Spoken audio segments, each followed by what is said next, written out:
18ರಲ್ಲಿ ಶೋಧ ಕಾರ್ಯ ನಡೆಯುತ್ತಾ ಅನ್ನುವಂತ ಪ್ರಶ್ನೆ ಈಗ ಇದೆ. ಆ ಪ್ರಶ್ನೆ ಕಾರಣಗಳು ಕೂಡ ಇದೆ. ಈಗಾಗಲೇ ಯಾವ ಸ್ಪಾಟ್ ಅಲ್ಲಿ ಈ 13 ಸ್ಪಾಟ್ಗಳಾದ ನಂತರದಲ್ಲಿ ಎಲ್ಲಿ ಉತ್ಖನನ ನಡೆಯುತ್ತೆ ಅನ್ನುವಂಥದ್ದೇ ಒಂದಷ್ಟು ಕನ್ಫ್ಯೂಷನ್. ಸ್ಪಾಟ್ ನಂಬರ್ 18 ಎಲ್ಲಿ ತೋರಿಸ್ತಾನೆ ಈತ, ಈ ಮಾಸ್ಕ್ ಮ್ಯಾನ್ ಎಲ್ಲಿ ತೋರಿಸ್ತಾನೆ, ಯಾವ ಜಾಗ ಆಗಿರುತ್ತೆ ಅನ್ನುವಂಥ ಪ್ರಶ್ನೆಗಳು ಕೂಡ ಇದೆ. ನಿಗೂಢ ಸ್ಥಳಕ್ಕೆ ಕರೆದುಕೊಂಡು ಹೋಗ್ತಾನ ಹಾಗಾದ್ರೆ ಈ ಅನಾಮಿಕ? ಸ್ಪಾಟ್ ನಂಬರ್ 17 ಅದನ್ನ ತೋರಿಸಿದ ನಂತರದಲ್ಲಿ ಈಗ ಸ್ಪಾಟ್ ನಂಬರ್ 18 ಹಾಗಾದ್ರೆ ಯಾವುದು? ನಂಬರ್ 18ರ ಬಗ್ಗೆ ಸಾಕಷ್ಟು ಗೌಪ್ಯತೆ ಇದೆ. ಆತ ಒಟ್ಟು ಹೇಳಿರೋದು 30 ಜಾಗ ತೋರಿಸ್ತೀನಿ ಅಂತ. ಮೊದಲಿಗೆ 13 ನಂಬರ್ಗಳನ್ನ ಮಾರ್ಕ್ ಮಾಡಿಕೊಂಡಿದ್ದು.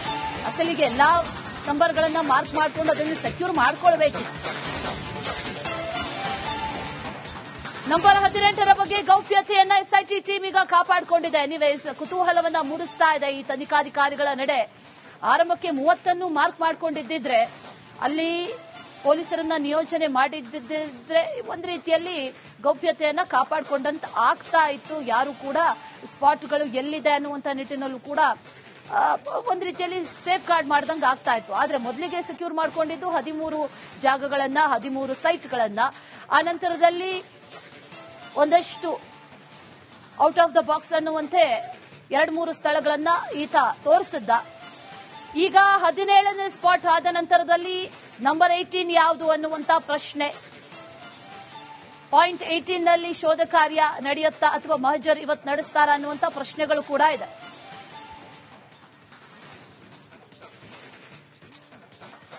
ಮತ್ತಷ್ಟು ಡೀಟೇಲ್ಸ್ ಅನ್ನ ನೀಡ್ತಾರೆ ಪ್ರತಿನಿಧಿ ನಾಗೇಂದ್ರ ಬಾಬು.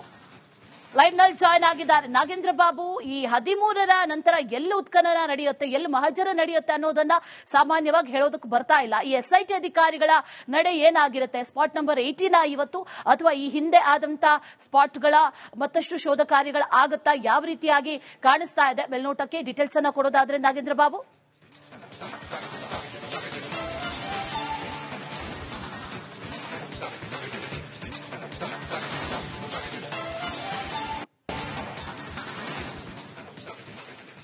ನೋಡಿ, ಇವತ್ತು ಬಹಳ ಕುತೂಹಲ ಕೆರಳಿಸಿದೆ. ಕಾರಣ ಬೆಂಗಳೂರಿನಿಂದ ಸುಮಾರು 500ಕ್ಕೂ ಹೆಚ್ಚು ವೆಹಿಕಲ್ಗಳಲ್ಲಿ ಧರ್ಮಸ್ಥಳಕ್ಕೆ ರ್ಯಾಲಿ ಮೂಲಕ ಸಾಕಷ್ಟು ಸಂಖ್ಯೆಯಲ್ಲಿ ಆಗಮಿಸಿದ್ದಾರೆ. ಇದರ ನಡುವೆ ಇವತ್ತು ಎಸ್ಐಟಿ ಯಾವ ರೀತಿಯಾಗಿ ತನಿಖೆಯನ್ನ ನಡೆಸುತ್ತೆ ಅನ್ನೋದು ಬಹಳ ಕುತೂಹಲ ಕೆರಳಿಸ್ತಾ ಇದೆ. ಕಾರಣ ನೋಡಿ, ನಿನ್ನೆ ಆಗಸ್ಟ್ 15 ಇದ್ದಂತ ಹಿನ್ನೆಲೆಯಲ್ಲಿ ರಜೆನ ತೆಗೆದುಕೊಳ್ಳಲಾಗಿತ್ತು. ಅಂದ್ರೆ ಮುಸುಕುದಾರಿ ಅಥವಾ ಯಾವುದೇ ಒಂದು ಸಿಬ್ಬಂದಿಗಳಿಗೆ ಬರೋದು ಬೇಡ ಅಂತ ಹೇಳಿ ಎಸ್ಐಟಿ ಸೂಚನೆ ಕೊಟ್ಟಿದ್ರು. ಆದ್ರೆ ನಿನ್ನೆ ಎಸ್ಐಟಿ ಕೆಲ ಅಧಿಕಾರಿಗಳು ಬೇರೆ ಆದ ಆಯಾಮದಲ್ಲಿ ತನಿಖೆಯನ್ನ ಮಾಡಿರುವ ಸಾಧ್ಯತೆಗಳು ಇದೆ ಅಂತ ಹೇಳಲಾಗ್ತಾ ಇದೆ. ಇವತ್ತು ಮುಸುಕುದಾರಿ ವ್ಯಕ್ತಿ ಬರ್ತಾನ ಅಥವಾ ಆತ ಯಾವ್ದಾದ್ರು ಹೊಸ ಜಾಗವನ್ನ ತೋರಿಸ್ತಾನ, ಆ ಜಾಗಕ್ಕೆ ಹೋಗಿ ಎಸ್ಐಟಿ ತನಿಖಾ ತಂಡ ಅಲ್ಲಿ ಉತ್ಖನನ ಕಾರ್ಯಾಚರಣೆ ಮಾಡ್ತಾ ಅಥವಾ ಶೋಧ ಕಾರ್ಯಾಚರಣೆ ಮಾಡ್ತಾ ಅನ್ನೋದು ಒಂದು ಕಡೆ ಆಗಿದ್ರೆ, ಮತ್ತೊಂದು ಕಡೆ ಈ 100 ಶವಗಳನ್ನ ಹೂತಿಟ್ಟ ವಿಚಾರವಾಗಿ ಒಂದು ಕಡೆ ತನಿಖೆ ನಡೆಸ್ತಾ ಇದ್ದಂತಹ ಎಸ್ಐಟಿಗೆ ಮತ್ತೊಂದು ದೂರು ಕೂಡ ಬಂದಿತ್ತು. ಅದು ಜಯಂತ್ ಅನ್ನುವ ವ್ಯಕ್ತಿ 15 ವರ್ಷಗಳ ಹಿಂದೆ ತಾನು ಕಣ್ಣಾರ ನೋಡಿದ್ದೆ ಅಂತೇಳಿ, ತಾನು ಜೀವಂತ ಸಾಕ್ಷಿ ಅಂತ ಹೇಳಿ ಆತ ಕೂಡ ಒಂದು ದೂರನ್ನ ಕೊಟ್ಟಿದ್ದ. ಇವತ್ತು ಆತ ಕೊಟ್ಟಿರುವಂತ ದೂರಿನ ಆಧಾರದಲ್ಲಿ ಈಗ ಆಲ್ರೆಡಿ ಜಯಂತ್ ಕೊಟ್ಟಂತ ದೂರೇನಿದೆ, ಆ ಯಾವ ಜಾಗದಲ್ಲಿ ಆತ ನೋಡಿದ ಅಂತ ಹೇಳಿದ್ರು ಆ ಜಾಗವನ್ನ ಸ್ಥಳ ಗುರುತು ಮಾಡಲಾಗಿದೆ ಅನ್ನೋ ಮಾಹಿತಿ ರಿಪಬ್ಲಿಕ್ ಕನ್ನಡಕ್ಕೆ ಸಿಕ್ಕಿದೆ. ಆ ಒಂದು ಜಾಗಕ್ಕೆ ಇವತ್ತು ಹೋಗಿ ಉತ್ಖನನ ಕಾರ್ಯಾಚರಣೆ ಏನಾದರೂ ಮಾಡ್ತಾರಾ ಅನ್ನೋದು ತೀವ್ರ ಕುತೂಹಲ ಕೇಳಿಸ್ತದೆ. ಅಥವಾ ಎರಡೂ ಉತ್ಖನನ ಕಾರ್ಯಾಚರಣೆ ಮಾಡದೆ ಅಥವಾ ಶೋಧ ಕಾರ್ಯಾಚರಣೆಯನ್ನ ಮಾಡದೆ ಬೇರೆ ಆಯಾಮದಲ್ಲಿ ತನಿಖೆಯನ್ನ ಮಾಡಬಹುದಾ ಅನ್ನುವ ಕುತೂಹಲ ಕೂಡ ಇದೆ. ಅಶ್ವಿನಿ, ನೋಡಿ, ಇಲ್ಲಿ ಒಂದು ಜಿತೇಂದ್ರ ದಯಾಮ್ ಅವರ ನೇತೃತ್ವದಲ್ಲಿ ಉತ್ಖನನ ಕಾರ್ಯಾಚರಣೆ ಮಾಡಲಾಗ್ತಾ ಇದೆ. ಇನ್ನು ಬೇರೆ ಬೇರೆ ತಂಡಗಳು ಕೂಡ, ಅಂದ್ರೆ ಎಸ್ಐಟಿ ತನಿಖಾ ತಂಡದಲ್ಲಿ ಸಾಕಷ್ಟು ಜನ ಸಿಬ್ಬಂದಿಗಳಿದ್ದಾರೆ, ಅಧಿಕಾರಿಗಳಿದ್ದಾರೆ. ಆ ಎಲ್ಲಾ ಅಧಿಕಾರಿಗಳು ಬೇರೆ ಬೇರೆ ಆಯಾಮದಲ್ಲಿ ತನಿಖೆಯನ್ನ ಮಾಡ್ತಾ ಬರ್ತಿದ್ದಾರೆ. ನೋಡಿ, ಒಂದು ಕಡೆ ರಿಪಬ್ಲಿಕ್ ಕನ್ನಡಕ್ಕೆ ಸಿಕ್ಕಿರುವಂತಹ ಮಾಹಿತಿ ಪ್ರಕಾರ ಈ ಮುಸುಕುದಾರಿ ವ್ಯಕ್ತಿ ಎಷ್ಟು ದಿನದಿಂದ ಧರ್ಮಸ್ಥಳದಲ್ಲಿ ವಾಸವಾಗಿದ್ದ, ಯಾವಾಗ ಅಲ್ಲಿಂದ ಹೊರಟಿದ್ದ, ಅಲ್ಲಿ ಏನೆಲ್ಲ ಕೆಲಸ ಮಾಡ್ತಿದ್ದ, ಆತ ಯಾರ ಸಂಪರ್ಕದಲ್ಲಿದ್ದ, ಆತನನ್ನ ಕರ್ಕೊಂಡು ಬಂದಿದ್ದು ಯಾರು, ಕೆಲಸಕ್ಕೆ ಸೇರಿಸಿದ್ದು ಯಾರು, ಕೆಲಸ ಮಾಡುವ ಸಂದರ್ಭದಲ್ಲಿ ಆತನಿಗಿದ್ದಂತಹ ಮೇಸ್ತ್ರಿಗಳು ಯಾರು, ಆ ಸಂದರ್ಭದಲ್ಲಿ ಪಂಚಾಯತ್ನಲ್ಲಿ ಆತ ಏನೆಲ್ಲ ಏನೋ ಆರೋಪಗಳನ್ನ ಮಾಡಿದ್ದಾರೆ, ಆ ಸಂದರ್ಭದಲ್ಲಿ ಪಂಚಾಯತ್ ಅಲ್ಲಿ ಇದ್ದಂತವ್ರು ಯಾರು, ಅವತ್ತಿನಿಂದ ಇವತ್ತಿನವರೆಗೂ ಕೂಡ ಯಾರ್ಯಾರ ಸಂಪರ್ಕದಲ್ಲಿದ್ದ ಅನ್ನೋದ್ರ ಬಗ್ಗೆ ಸಂಪೂರ್ಣವಾದಂತಹ ಮಾಹಿತಿಗಳನ್ನ SIT ತನಿಖಾ ತಂಡ ಒಂದು ಕಡೆ ಕಲೆ ಹಾಕ್ತಿರುವಂತಹ ಚಾನ್ಸಸ್ ತುಂಬಾನೇ ಇದೆ. ಯಾಕೆಂತಂದ್ರೆ ಒಂದು ತಂಡ ಮಾತ್ರ ಇಲ್ಲಿ ಉತ್ಖನನ ಕಾರ್ಯಾಚರಣೆಯಲ್ಲಿ ಕಾಣಿಸ್ಕೊಳ್ಳುತ್ತೆ, ಮತ್ತೊಂದು ತನಿಖಾ ತಂಡ ಒಂದು ರೆಕಾರ್ಡ್ಸ್ ಅನ್ನ ಮೇಂಟೈನ್ ಮಾಡುವ ಕೆಲಸವನ್ನ ಮಾಡ್ತಾ ಇರುತ್ತೆ, ಮತ್ತೊಂದು ತಂಡ ಬೇರೆ ಬೇರೆ ಆಯಾಮದಲ್ಲಿ ತನಿಖೆಯನ್ನ ಮಾಡೋದಕ್ಕೆ ಮುಂದಾಗ್ತಾ ಇರುವಂತದ್ದು ಸ್ಪಷ್ಟವಾಗಿ ಗೊತ್ತಾಗ್ತಾ ಇದೆ. ಹಾಗಾಗಿ ಇವತ್ತು ಬಹಳ ಕುತೂಹಲ ಇರುವಂತದ್ದು SIT ತನಿಖಾ ತಂಡ ಮುಸುಕುದಾರಿಯನ್ನ ಕರ್ಕೊಂಡು ಹೋಗಿ ಆತ ತೋರಿಸುವಂತ ಜಾಗದಲ್ಲಿ ಉತ್ಖನನ ಮಾಡ್ತಾ, ಅಥವಾ ಜಯಂತನ್ನ ಕರ್ಕೊಂಡು ಹೋಗಿ ಆತ ಈಗಾಗಲೇ ತೋರಿಸಿರುವಂತಹ ಜಾಗದಲ್ಲಿ ಉತ್ಖನನವನ್ನ ಮಾಡ್ತಾರ, ಅಥವಾ ಈಗ ಇದರ ಜೊತೆಯಲ್ಲಿ ಮೊನ್ನೆ ಅಷ್ಟೇ ಹೇಮಲತಾ ಸಹೋದರ ಬಂದು ಒಂದು ದೂರನ್ನ ಕೊಟ್ಟಿದ್ರು, ಅದರ ಬಗ್ಗೆ ಚರ್ಚೆಯನ್ನ ಮಾಡ್ತಾರ, ಪದ್ಮಲತಾ ಸಹೋದರಿ ಬಂದು ದೂರನ್ನ ಕೊಟ್ಟಿದ್ರು, ಅದರ ಬಗ್ಗೆ ಚರ್ಚೆ ಮಾಡ್ತಾರ, ಇನ್ನಿಬ್ರು ತುಕಾರಾಮ್ ಮತ್ತೆ ಸೌಜನ್ಯಾಳ ಮಾವ ಕೂಡ ಬಂದು ನಾವು ಕೂಡ ಇದರಲ್ಲಿ ಭಾಗಿಯಾಗ್ತೀವಿ, ನಮ್ಮನ್ನು ಕೂಡ ಸ್ವತಂತ್ರವಾಗಿ ತನಿಖೆಯಲ್ಲಿ ಸೇರಿಸಿಕೊಳ್ಳಿ, ನಾವು ಕೂಡ ತೋರಿಸ್ತೀವಿ ಅಂತ ಹೇಳಿ ಬಂದಿದ್ರು. ಇದೆಲ್ಲವೂ ಕೂಡ ಒಂದು ರೀತಿಯಲ್ಲಿ ಗೊಂದಲಗಳ ಸೃಷ್ಟಿ ಆಗ್ತಾ ಇದೆ. ಆದ್ರೆ SIT ನಡೆ ಇವತ್ತು ಬಹಳ ಕುತೂಹಲಕ್ಕೆ ಕಾರಣವಾಗ್ತಾ ಇದೆ. Ashwini. Right Nagendra Babu, thank you ಡೀಟೇಲ್ಸ್ಗೆ. ಧರ್ಮಸ್ಥಳ ಸ್ಪಾಟ್ ನಂಬರ್ 18ರಲ್ಲಿ ಶೋಧ ಕಾರ್ಯ ನಡೆಯುತ್ತಾ ಅನ್ನುವಂತ ಪ್ರಶ್ನೆ ಈಗ ಇದೆ.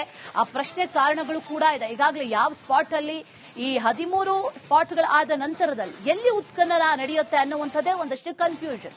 ಸ್ಪಾಟ್ ನಂಬರ್ 18ಅನ್ನ ಎಲ್ಲಿ ತೋರಿಸ್ತಾನೆ ಈತ, ಈ ಮಾಸ್ಕ್ ಮ್ಯಾನ್ ಎಲ್ಲಿ ತೋರಿಸ್ತಾನೆ, ಯಾವ ಜಾಗ ಆಗಿರುತ್ತೆ ಅನ್ನುವಂತಹ ಪ್ರಶ್ನೆಗಳು ಕೂಡ ಇದೆ. ನಿಗೂಢ ಸ್ಥಳಕ್ಕೆ ಕರೆದುಕೊಂಡು ಹೋಗ್ತಾನ ಹಾಗಾದ್ರೆ ಈ ಅನಾಮಿಕ? ಸ್ಪಾಟ್ ನಂಬರ್ 17 ಅದನ್ನ ತೋರಿಸಿದ ನಂತರದಲ್ಲಿ ಈಗ ಸ್ಪಾಟ್ ನಂಬರ್ 18 ಹಾಗಾದ್ರೆ ಯಾವುದು? ನಂಬರ್ 18ರ ಬಗ್ಗೆ ಸಾಕಷ್ಟು ಗೌಪ್ಯತೆ ಇದೆ. ಆತ ಒಟ್ಟು ಹೇಳಿರೋದು 30 ಜಾಗ ತೋರಿಸ್ತೀನಿ ಅಂತ. ಮೊದಲಿಗೆ 13 ನಂಬರ್ಗಳನ್ನ ಮಾರ್ಕ್ ಮಾಡಿಕೊಂಡಿದ್ರು. ಅಸಲಿಗೆ ಎಲ್ಲಾ ನಂಬರ್ಗಳನ್ನ ಮಾರ್ಕ್ ಮಾಡಿಕೊಂಡು ಅದನ್ನು ಸೆಕ್ಯೂರ್ ಮಾಡ್ಕೊಳ್ಬೇಕು. ನಂಬರ್ 18ರ ಬಗ್ಗೆ ಗೌಪ್ಯತೆಯನ್ನ SIT ಟೀಮ್ ಈಗ ಕಾಪಾಡಿಕೊಂಡಿದೆ. ಎನಿವೇಸ್, ಕುತೂಹಲವನ್ನ ಮೂಡಿಸ್ತಾ ಇದೆ ಈ ತನಿಖಾಧಿಕಾರಿಗಳ ನಡೆ. ಆರಂಭಕ್ಕೆ 30 ಮಾರ್ಕ್ ಮಾಡ್ಕೊಂಡಿದ್ದಿದ್ರೆ, ಅಲ್ಲಿ ಪೊಲೀಸರನ್ನ ನಿಯೋಜನೆ ಮಾಡಿದ್ದಿದ್ರೆ ಒಂದು ರೀತಿಯಲ್ಲಿ ಗೌಪ್ಯತೆಯನ್ನ ಕಾಪಾಡಿಕೊಂಡಂತ ಆಗ್ತಾ ಇತ್ತು. ಯಾರು ಕೂಡ ಸ್ಪಾಟ್ಗಳು ಎಲ್ಲಿದೆ ಅನ್ನುವಂತ ನಿಟ್ಟಿನಲ್ಲೂ ಕೂಡ ಒಂದು ರೀತಿಯಲ್ಲಿ ಸೇಫ್ ಗಾರ್ಡ್ ಮಾಡ್ದಂಗೆ ಆಗ್ತಾ ಇತ್ತು. ಆದ್ರೆ ಮೊದಲಿಗೆ ಸೆಕ್ಯೂರ್ ಮಾಡ್ಕೊಂಡಿದ್ದು 13 ಜಾಗಗಳನ್ನ, 13 ಸೈಟ್ಗಳನ್ನ. ಆ ನಂತರದಲ್ಲಿ ಒಂದಷ್ಟು ಔಟ್ ಆಫ್ ದ ಬಾಕ್ಸ್ ಅನ್ನುವಂತೆ 2-3 ಸ್ಥಳಗಳನ್ನ ಈತ ತೋರಿಸಿದ್ದ. ಈಗ 17ನೇ ಸ್ಪಾಟ್ ಆದ ನಂತರದಲ್ಲಿ ನಂಬರ್ 18 ಯಾವುದು ಅನ್ನುವಂತ ಪ್ರಶ್ನೆ. ಪಾಯಿಂಟ್ 18ನಲ್ಲಿ ಶೋಧ ಕಾರ್ಯ ನಡೆಯುತ್ತಾ ಅಥವಾ ಮಹಜರ್ ಇವತ್ತು ನಡೆಸ್ತಾರ ಅನ್ನುವಂತ ಪ್ರಶ್ನೆಗಳು ಕೂಡ ಇದೆ.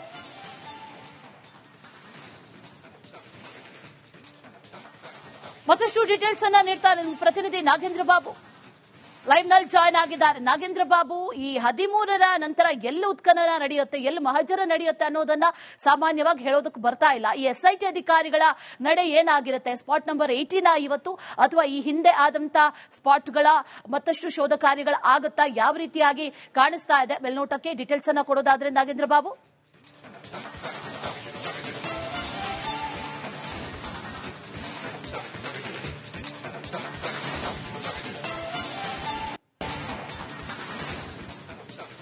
ಅಶ್ವಿನಿ, ನೋಡಿ ಇವತ್ತು ಬಹಳ ಕುತೂಹಲ ಕೆರಳಿಸಿದೆ. ಕಾರಣ ಬೆಂಗಳೂರಿನಿಂದ ಸುಮಾರು 500ಕ್ಕೂ ಹೆಚ್ಚು ವೆಹಿಕಲ್ಗಳಲ್ಲಿ ಧರ್ಮಸ್ಥಳಕ್ಕೆ ರ್ಯಾಲಿ ಮೂಲಕ ಸಾಕಷ್ಟು ಸಂಖ್ಯೆಯಲ್ಲಿ ಆಗಮಿಸಿದ್ದಾರೆ. ಇದರ ನಡುವೆ ಇವತ್ತು SIT ಯಾವ ರೀತಿಯಾಗಿ ತನಿಖೆಯನ್ನ ನಡೆಸುತ್ತೆ ಅನ್ನೋದು ಬಹಳ ಕುತೂಹಲ ಕೆರಳಿಸ್ತಾ ಇದೆ. ಕಾರಣ ನೋಡಿ, ನಿನ್ನೆ ಆಗಸ್ಟ್ 15 ಇದ್ದಂತ ಹಿನ್ನೆಲೆಯಲ್ಲಿ ರಜೆನ ತೆಗೆದುಕೊಳ್ಳಲಾಗಿತ್ತು. ಅಂದ್ರೆ ಮುಸುಕುದಾರಿ ಅಥವಾ ಯಾವುದೇ ಒಂದು ಸಿಬ್ಬಂದಿಗಳಿಗೆ ಬರೋದು ಬೇಡ ಅಂತ ಹೇಳಿ SIT ಅವರು ಸೂಚನೆ ಕೊಟ್ಟಿದ್ರು. ಆದ್ರೆ ನಿನ್ನೆ SIT ಕೆಲ ಅಧಿಕಾರಿಗಳು ಬೇರೆ ಆದ ಆಯಾಮದಲ್ಲಿ ತನಿಖೆಯನ್ನ ಮಾಡಿರುವ ಸಾಧ್ಯತೆಗಳು ಇದೆ ಅಂತ ಹೇಳಲಾಗ್ತಾ ಇದೆ. ಇವತ್ತು ಮುಸುಕುದಾರಿ ವ್ಯಕ್ತಿ ಬರ್ತಾನ, ಅಥವಾ ಆತ ಯಾವ್ದಾದ್ರು ಹೊಸ ಜಾಗವನ್ನ ತೋರಿಸ್ತಾನ, ಆ ಜಾಗಕ್ಕೆ ಹೋಗಿ SIT ತನಿಖಾ ತಂಡ ಅಲ್ಲಿ ಉತ್ಖನನ ಕಾರ್ಯಾಚರಣೆ ಮಾಡ್ತಾ ಅಥವಾ